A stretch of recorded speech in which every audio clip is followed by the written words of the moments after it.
Hi, and welcome to this week's Good Work Show. I feel like we have to say more than just like welcome to this week's. It's been a while. We need to say like, hey. Back. You mean we're back on the Good Work? It doesn't seem like we were gone that long. We're back on the Good Work Show. Yeah, and it's new and it's exciting, and we've got I think the seasons have changed. I don't know. Since we've been off, yeah, probably. The season changed on March 20th, right? Is that the day that it changes on? Yeah. So yeah, that was only 6 days ago. So yes. So yes, to be fair, that is the case. The season has changed.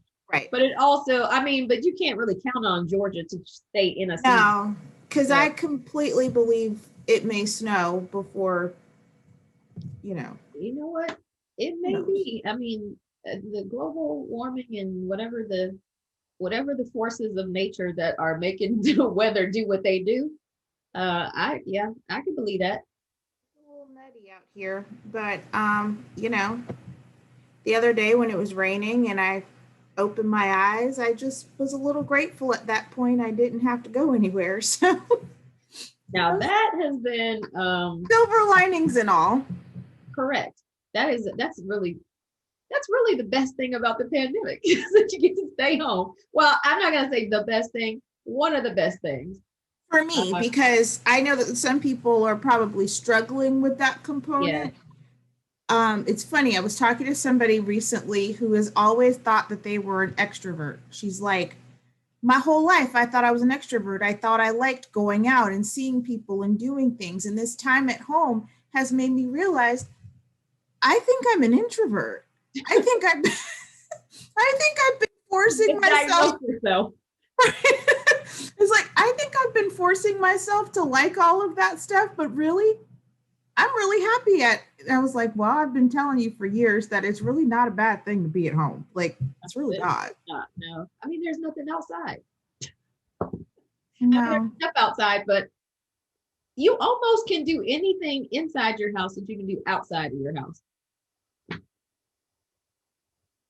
Shop, you can visit your friends, you can watch a movie, you can first run movies, so not even like old movies, like get your nail and hair done, you can work out, you can besides getting in your car and driving, I'm not gonna drive in your house, I hope, but outside of that, I'm trying to really think, is there anything that you couldn't do inside your house that you couldn't? Just think about it. Like gardening for real. That's outside your door though. It's on your property. Oh, you mean like out in the streets? Like out in the street, yeah. Past your driveway. Well, now that like they have all the DJs are doing like the club quarantines and stuff, you can go to the club. You can go to the club, you can go to church. It's so funny. So now, like on Facebook and stuff, like the 1 year later posts are starting to come back around. And I guess it was the first like club quarantine I went to last year on Instagram. My post was, because it was really good, and everybody was up late, and I was like, it would be a shame if being at the virtual club kept me from going to virtual church tomorrow morning. Yeah, that would be a sin. Like 1-2 o'clock in the morning, and I'm like, I gotta go to bed if I'm gonna get up and go to virtual church tomorrow. But like, I kept hearing my mother's voice, like, if you could stay up to go to the club, you can get up to go to church. That's true. I know one thing the pandemic has taught me is I can get to church on time. I can get there on time. Now when the church opens back up, I would need to readjust my lifestyle, but I can get to church on time. And be seated. There was a great article about this older lady, and how she has gotten up and gotten dressed to go to church every single Sunday since the pandemic. And she has like the full like hat, suit, matching jewelry, everything. And I said it to my dad, and he was like, she has 52 hats. I'm like, Daddy, that lady got 150 hats. He missed the whole I was like, she got 352 hats. Anybody who gets up and does that kind of work to go to church in a living room and they can't even see you, she has more than 52 hats. Gotten dressed to go to church, not to that level, but my sister does make my nephews put on, like, they can't watch church in their pajamas. They don't have to put on church clothes, but they have to put on some clothes because she wants them to, not just like slouch it off and not pay attention. So it's more of a like pay attention type thing than like that makes sense. People show up to be looking like something. But I mean, I just come as I am. I click on as I am. That's right. I don't. If you get up and I can see how, especially if you're younger and you're kind of being forced into it, that does kind of make you feel like you're going to something, which I guess is why a lot of the schools have done that with the kids going to schools. Like, you can't. It makes a big difference, though. Send your kids to virtual school in pajamas, which I'm kind of, on one hand, I'm like, I get it. On the other hand, I'm kind of like that little girl. The teacher was like, you can't go get water. And she was like, how you running my house? You don't run this. Right. Well, my mama said, if I need to get water, I can get water. Okay, anyway, we're so off topic. It's been a while. We had a lot to catch up on. I know. So y'all have seen this shirt before. This is my Fight Back Against Parkinsons t-shirt. I've worn it before because we've talked to the organization before that we have on today, which is the Parkinsons Foundation. It's the Georgia chapter. And we have the development director, Amanda Appolloni, on, and she's going to be talking about what's going on with the organization, what they have coming up next. So I'm excited to talk to her again. Yeah, so it's always good to catch up with organizations, see what they've got some stuff going on. They do have some stuff that's going on that's new and an event that you're going to want to know about and probably participate in. So stay tuned for that. And you don't have to leave your house for it. It's one of those things that you could go to in your house. Right, and it sounds pretty awesome too. So after this, we're going to hear from Amanda.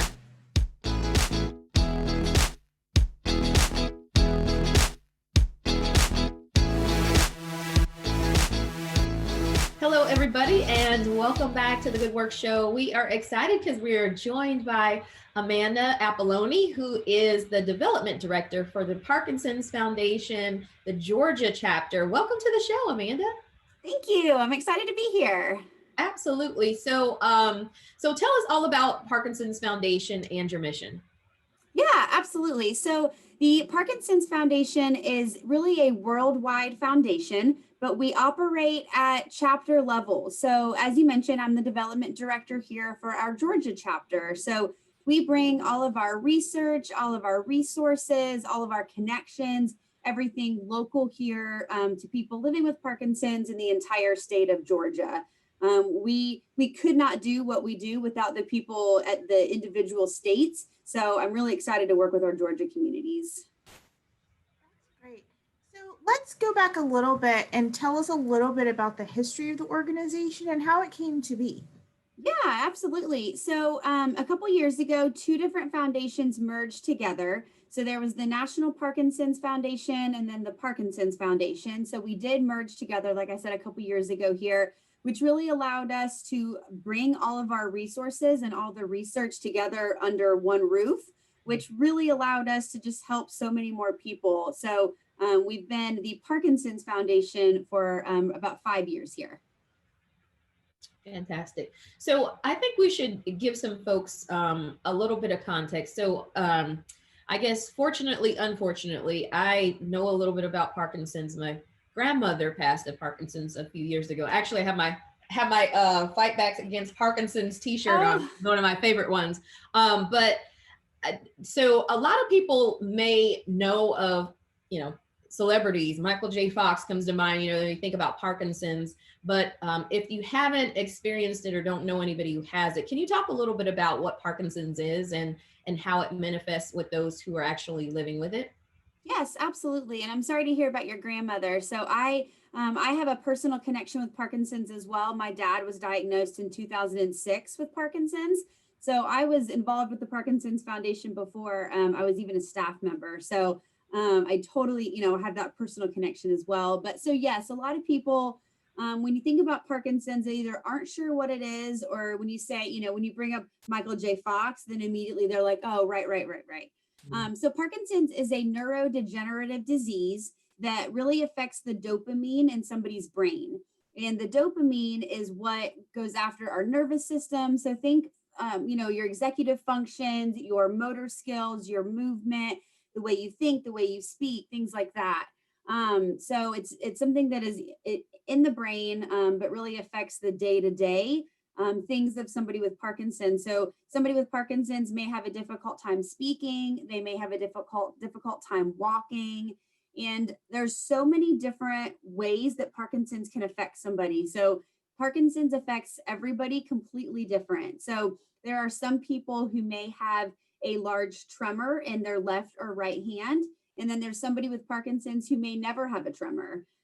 There's people with Parkinson's that deal with constipation, and then there's people that never experience constipation. So Parkinson's really does affect everybody different, but it is that dopamine in your brain. So obviously, for the two of y'all, you have a lot of kind of firsthand knowledge, but then also just even in that description, you're telling us like, well, it could be this or it could be that, or it could not be this or it could not be that. And I think one of the important things that the Parkinson Foundation does is research and trying to understand what it is and pathways forward. So talk to us a little bit about the research that you're doing and some of those key milestones or outcomes or successes that you've had over the years.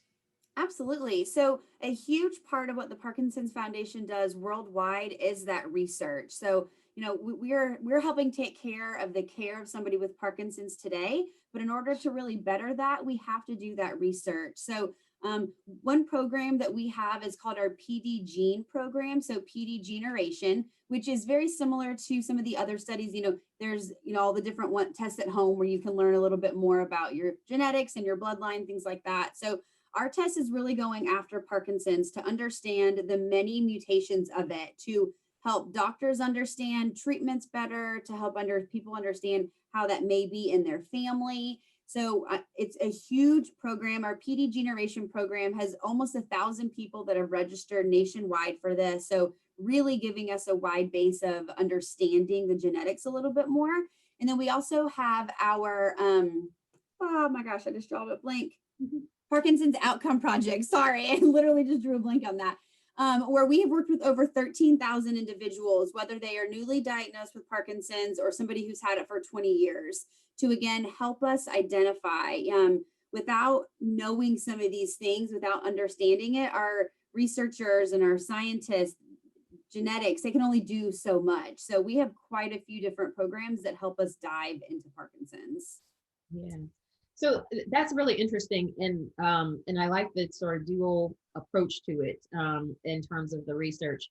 Anything that you've learned so far from the research, anything that's sort of standing out, connections that you've been able to make or correlations that you've been able to make?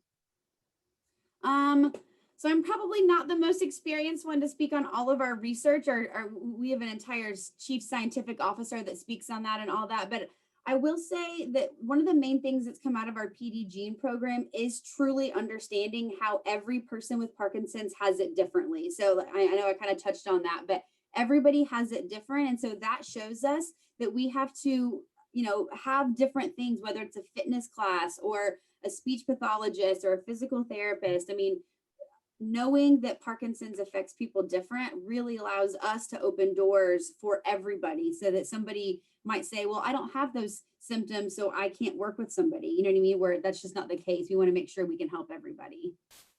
So speaking of helping folks, so talk to us a little bit about some of the services and the support and research and the resources that folks may find with Parkinson's Foundation if they or somebody that they know, family, loved one, friend, whatever, is living with Parkinson's. Absolutely. So on our website, you can see that we have a fitness network here that is called PD Gladiators. and it is a Parkinson specific fitness network. Now, because of COVID, a lot of the classes are still closed right now, but prior to COVID, we had over 80 classes a week for somebody that has Parkinson's. So we go through training with all the instructors so they understand how to work with people with Parkinson's. So I love our fitness network: boxing, Tai Chi, yoga. We have a very unique line dance class here that is really, really fun. People love to do that. So that's a great resource. We have support groups here. We have over the entire state of Georgia where people can get connected, whether you're a care partner and you can get connected to other care partners, or you are somebody that has Parkinson's and you want to get connected. So I was just in a webinar earlier this morning where we talked about the importance of fitness and community. People with Parkinson's, they do see a difference in their day-to-day life when they can form those connections with somebody else that understands, right? I understand Parkinson's from a personal and a professional standpoint, but I don't really understand Parkinson's because I don't have it. Where when my dad is able, for example, to connect with people in his boxing class, they totally understand how he feels. So we definitely want to highlight the importance of that. And then we have different events that help bring the communities together where people can learn about those resources. They can learn about the fitness network. They can learn about the local support groups, and then just form those friendships in the communities. Yeah, that's awesome. So it sounds like lots of opportunities for folks to plug in, to volunteer, to get connected, to help out with research even. So tell us how people can do that. So if they're interested in learning more, want to help out, what are the different volunteer opportunities that you have and ways that people can plug in? Yeah, absolutely. So everything that we do here in Georgia, we definitely need volunteers for, because myself and my coworker Annie, we're only 2 people and we're doing a lot here. So we could not do everything we do without our volunteers. So we have a local advisory board that really helps us from a high level, looking at making sure we are reaching people that want to volunteer, making sure that we are working with local businesses that want to partner with us.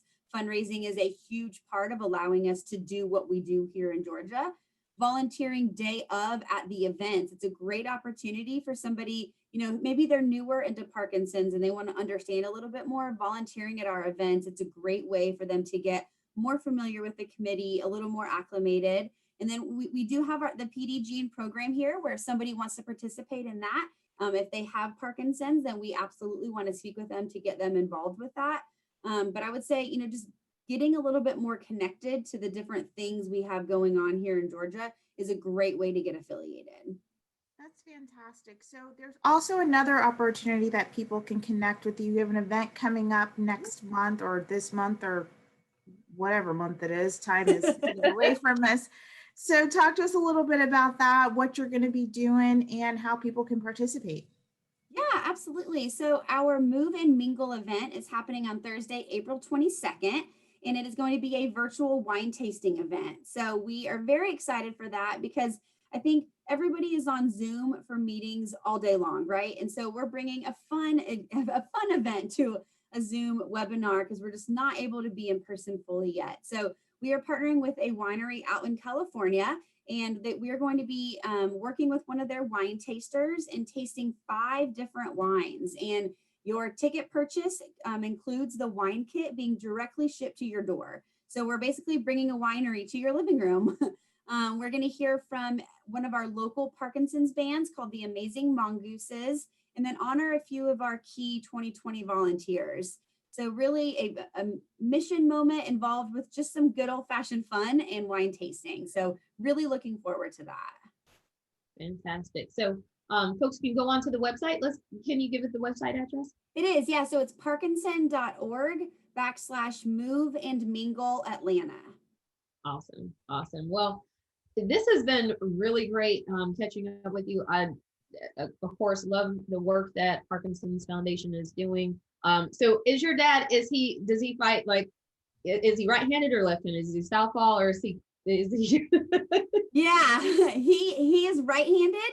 And he does boxing and he does Tai Chi, and he loves boxing. Oh my goodness. That is absolutely one of his favorite exercises, which we really do recommend boxing. There's quite a few, obviously, we recommend, but boxing really helps physically and cognitively because they have to remember the motions, and majority of boxing instructors, especially if they work with people with Parkinson's, they help them say the steps out loud. So they might say punch or cross or, 1, 2, 3, 4, saying that sequence to help with the verbal and the cognitive side of it. So really, really great. Awesome. Well, I trust me, I love boxing. So I'm all for it. I keep saying I'm gonna sign up to help out with PD Gladiators. So this is probably the third time I've said it. So I'm gonna go ahead and do it. But you need to, yes, yeah, absolutely. I would definitely love to do that. But tell your dad we said hello from the Good Work Show. For all of those folks who are living with Parkinson's and fighting back every single day, and for those family members who are fighting alongside them, we wish you the best. Thank you so much, Amanda, for coming on the show. And thank you for having me. Check out the website, check out the event, Winery to Your House. What can be any better? I know, right? Yeah, you can just stay in your pajamas and enjoy the wine tasting. Nothing better than that, and support a great cause at the same time. Thank you so much, Amanda, for coming on the show. We appreciate it. absolutely. Thank you, guys.